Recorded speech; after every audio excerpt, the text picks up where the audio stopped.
and welcome to this week's Roadrunners at Home. Now, it was really great to see so many of you last week at our first event back at Wallington Girls. I especially enjoyed seeing some of the things that you brought to show us. I seem to remember there was a very complicated looking 3D puzzle, a pink unicorn that definitely wasn't a My Little Pony, and perhaps my favourite was the helicopter that really flew. Now, we'll be organising another event soon, so please look out for that, and it'd be great to see lots of you at that next one. Now today, we're starting a new series, and Luke will be talking to us very shortly. Now, he's going to be talking to us about an Old Testament character who was a prophet, encountered a storm, and then maybe a fish. So can you guess what story it is? It's the story of Jonah, and he's going to be sharing some thoughts on that shortly. But firstly, here's Khadija with some craft. Good morning everyone. Today we're doing a craft on Jonah. So we'll be doing a big fish. You need some paper, different colours if you have any, or just plain like paper or card, some scissors, some glue stick or tape, and some colouring pencils or felt tips of pens. So we're going to draw a big fish.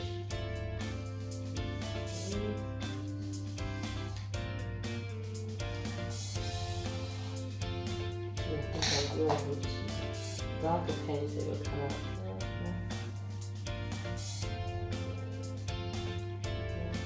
We're going to draw a big mouth. Maybe that's how Jonah got into the fish's belly. On a different coloured page, I'm just going to draw the tail, which will just be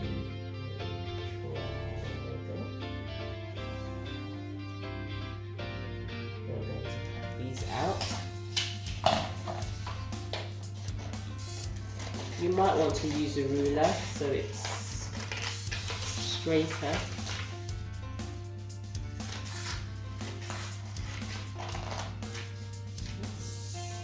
Fish's tail.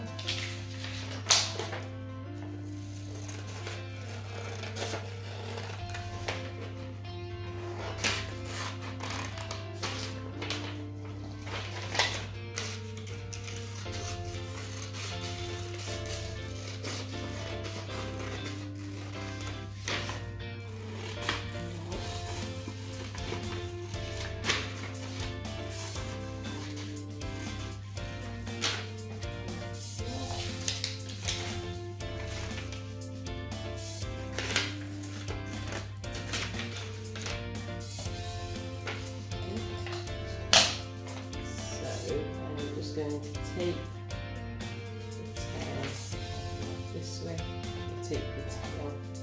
You can use some glue stick. I'm just going to use some tape.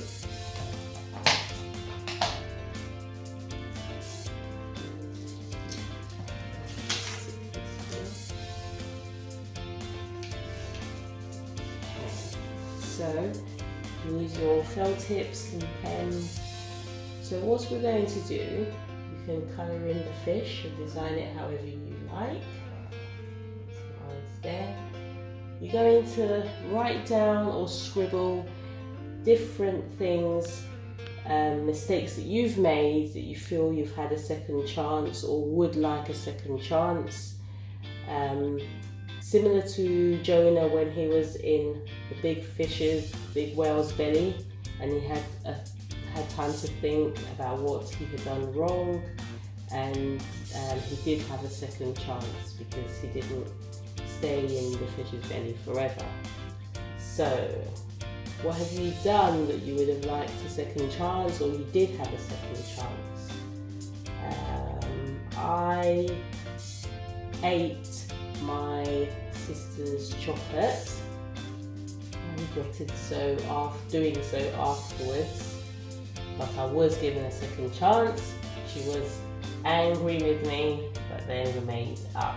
So, I ate my sister's chocolate.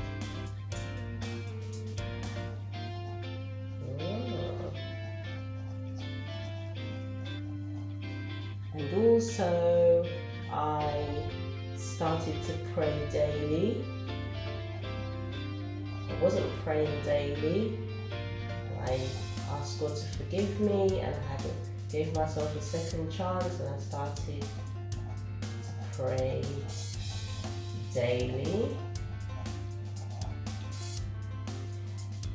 I also started to help people more, friends and family, when they needed my help.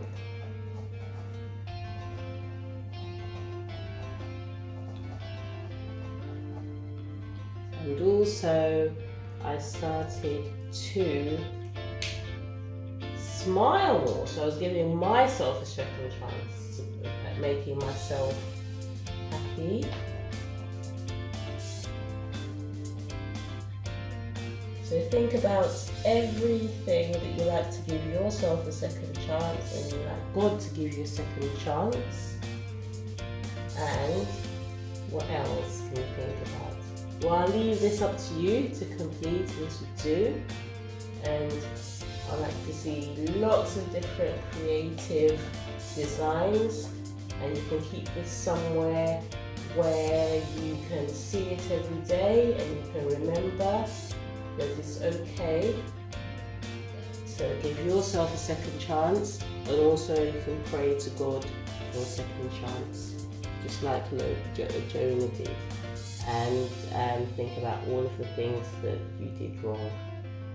Okay, have a lovely week. Hope you enjoyed it today. Bye.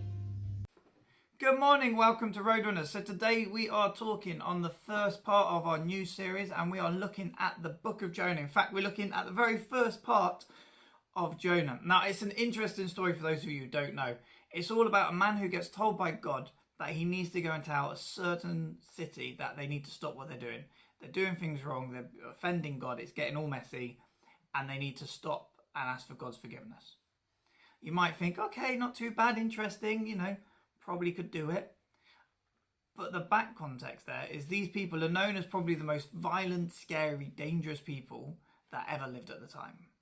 And so this man Jonah, who was told by God to go and tell these scary people that they need to stop what they're doing, looked around and thought, I could go there, or I could get on that boat over there and travel like as far away as possible, and I think it'll be safer. And so Jonah, being Jonah, he jumped on a boat and he travelled away from Nineveh as far as he could on this boat. But God being God, he needed Jonah to go and speak to these people. And so he made a thunderstorm come and surround the boat. Everyone on the boat was panicking, freaking out. This boat's going left and right and left and up and down and round and all over the place. And they're like, this is a sign from the gods. We're all in trouble. And Jonah comes over and he says, look, I'll be honest. It's not a sign from the gods. It's a sign from God. And he's telling me I needed to listen to him. He's asked me to do something. I've ignored him. All you need to do is throw me overboard and everything will be fine. And they were like, what? He's like, trust me. Trust my God. Lob me overboard and it'll all be fine.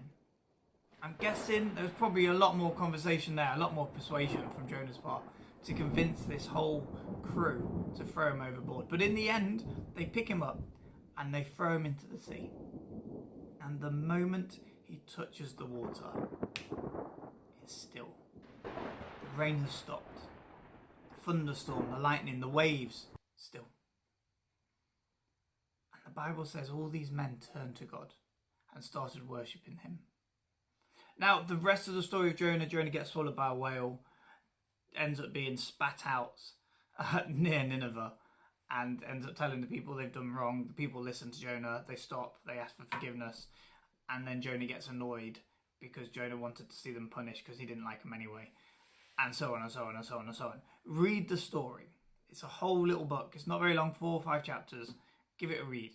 But for now, we're focusing on that first part.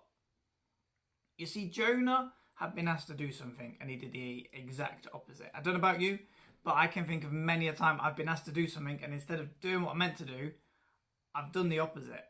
I've ignored what I was meant to do and I've basically disobeyed. I've basically been naughty. Jonah was disobeying God. He was being naughty.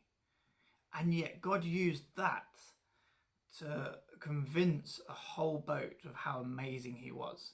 To turn a whole boat of people from being the gods are attacking us to your God is amazing. I'm going to start worshipping him. And they became Christians quite well, although Old Testament times, different word, but they basically started to follow God. Jonah's disobedience, Jonah's naughtiness, Jonah's mistake, actually still God used to turn into something amazing, to turn people to him. And the challenge is for us today, are we willing to be used by God? Sometimes in ways we don't expect. Because when we do the right thing, if Jonah had done at the start and gone to Nineveh, those people would have turned like they did to God a lot sooner. And that would have been amazing. And God would have used Jonah in an amazing way. And that in itself is a testimony, is something that is worth celebrating. But even when we make a mistake, even when Jonah made that mistake, God still used that situation. Jonah's fear of the people of Nineveh, Jonah's worry about what the people of Nineveh would do, caused him to make this mistake. And God still used that to turn people to him. And so my challenge is this. Are you willing to be the person who lets God use you? No matter what. And when you make a mistake, like with Jonah, are you willing to admit it in the same way that Jonah did? Because God can still use that situation to change people's lives. So what kind of person are you going to be? Are you going to be someone who hides, doesn't really get seen, doesn't really let people know? Or are you going to be someone who shows God in all occasions, and even if that means admitting you made a mistake and you need to sort it out? Have a think about what you're going to do. Have a think of the kind of person you want to be. That is our challenge for today. I look forward to seeing you in a couple of weeks. I know it was meant to be today. I apologise that we're not going to be seeing you today, but we will be seeing you again in a couple of weeks. Otherwise, have a great weekend. We'll see you soon. God bless. Thanks, Luke. So, Jonah made some mistakes, but God was still able to use him. I don't know about you, but I find that quite encouraging, because something I'm quite good at doing is making mistakes. Anyway, that's it for this week. We'll see you soon. Bye.